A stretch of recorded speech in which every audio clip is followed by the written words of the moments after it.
Assalamualaikum warahmatullahi wabarakatuh. Halo Sobat Misteri Sunyi Mencekam. Kembali lagi kami hadir menjumpai Anda. Seperti biasa kami akan menyuguhkan cerita-cerita misteri yang menarik untuk Anda simak. Dan kali ini kami sudah menyiapkan sebuah cerita rakyat, cerita misteri tentang Danau Toba yang berjudul Siluman Ular Naga Penunggu Danau Toba. Danau Toba adalah salah satu daerah tujuan wisata unggulan yang berada di Sumatera Utara. Danau yang merupakan bagian dari gugusan Bukit Barisan ini menjadi salah satu sumber penghidupan bagi masyarakat sekitar, baik dari kekayaan ikan air tawarnya maupun dari pelayanan yang berkaitan dengan kepariwisataan.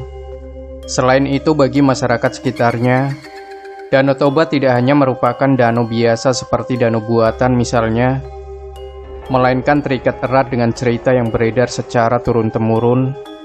Dalam kisah ini akan dibahas mengenai misteri Danau Toba yang terletak di Sumatera Utara.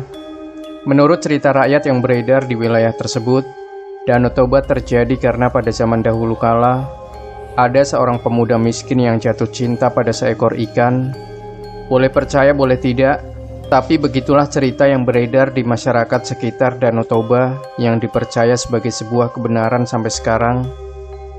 Cerita rakyat tentang kisah Danau Toba ini memang terus dipelihara dan dikenal turun-temurun karena merupakan cerita tutur yang diturunkan secara turun-temurun melalui lisan. Melalui lisan pula, kisah tentang Danau Toba ini dikenal ada beberapa versi. Memang jika dikaitkan dengan nalar kita adalah hal yang aneh dan mustahil terjadi jika ada manusia jatuh cinta pada seekor ikan. Namun inilah sebuah legenda yang menjadi kekayaan hasanah sastra Indonesia. Namanya juga cerita rakyat. Kebenaran secara ilmiah memang masih dipertanyakan. Namun tentang kebenaran cerita rakyat ini dari sudut pandang masyarakat sekitar tak akan diragukan kebenarannya. Bagi masyarakat sekitar, kisah tentang Danau Toba ini misalnya dianggap sebagai sebuah kebenaran yang akan dianggap takabur bila tidak mempercayainya. Dalam setiap legenda selalu ada hal yang mustahil, seperti Dayang Sumbi. Legenda Tangkuban Perahu pun jatuh cinta pada seekor anjing. Jadi hal yang wajar jika dalam legenda Danau Toba ada seorang pemuda jatuh cinta pada ikan. Apalagi ternyata ikan tersebut merupakan jelmaan putri cantik yang dikutuk misalnya. Dalam cerita rakyat atau legenda yang beredar turun-temurun memang selalu dinisbatkan pada hal-hal yang irasional. Namun di balik itu semua, sebenarnya ada pesan moral yang tinggi. Demikianlah pada akhirnya, dalam setiap cerita rakyat atau legenda, terkandung simbol-simbol yang memerlukan penerjemahan sendiri sebelum bisa diambil hikmahnya. Pada suatu masa, dikisahkan ada seorang pemuda bernama Toba yang hidup sebatang kara dan merana, juga dalam keadaan miskin yang nestapa. Suatu hari dia pergi memancing di laut. Konon dia mendapati seekor ikan ajaib yang pandai berbicara. Ikan tersebut akan menjadi seorang putri yang cantik jelita jika ada yang jatuh cinta dan mau menikahinya. Tentu saja kejadian ini bagi pemuda Toba merupakan sebuah kejadian tak masuk akal. Namun pada saat yang sama telah berhasil menerbitkan harapan. Siapa yang tak suka seorang pemuda miskin dan hidup sebatang kara tiba-tiba bisa menikah dengan seorang putri yang cantik jelita?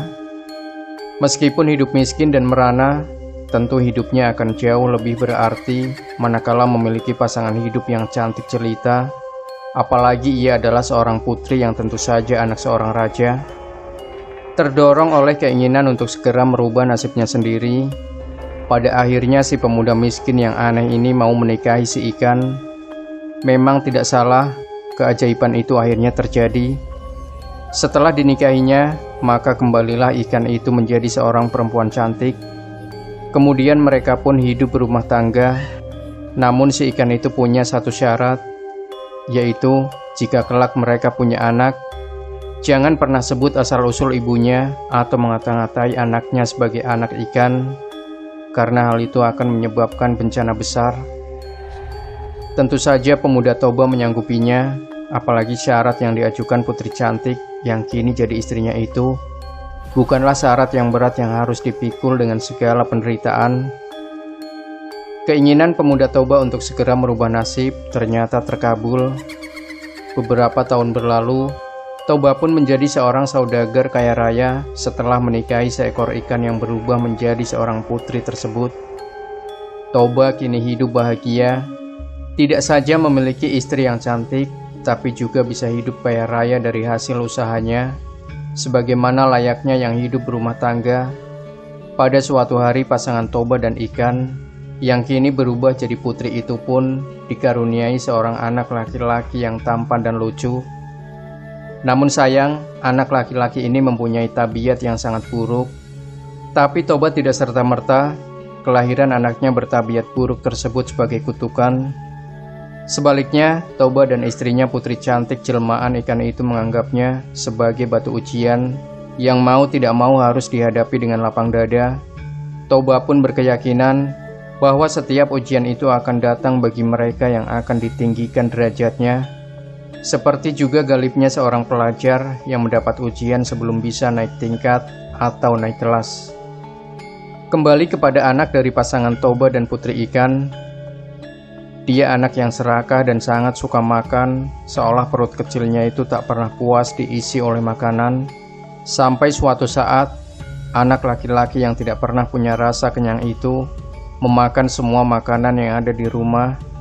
Sehingga Toba, ayahnya, merasa kesal karena dia selalu kehabisan makanan yang tersedia. Akhirnya Toba lupa dengan janjinya. Dia mengucapkan pada anaknya, "Dasar anak ikan, tak tahu diuntung." Tentu saja ini merupakan pelanggaran yang tidak termaafkan. Buktinya, selepas ucapan itu, memancarlah mata air dari dalam tanah di rumah Pak Toba. Air tersebut terus memancar seolah tak ada habisnya, terus membesar dan semakin besar, sampai akhirnya menenggelamkan semua harta dan desanya. Akhirnya terbentuklah sebuah danau yang kemudian dinamakan Danau Toba. Konon kabarnya, menurut mitos yang berkembang di sana, anak Pak Toba itu sendiri pada akhirnya berubah menjadi seekor naga yang menjaga danau itu. Kabarnya, naga itu sampai saat ini masih selalu menampakkan diri. Beberapa nelayan yang sering menjala ikan di Danau Toba kadang mendapati makhluk besar bersisik seperti ular besar berenang di permukaan danau. Namun tak ada seorang pun yang sanggup membuktikan naga tersebut ada atau tidak, hanya berupa cerita yang terus berkembang turun-temurun, sehingga akhirnya dianggap sebuah kepercayaan. Demikianlah salah satu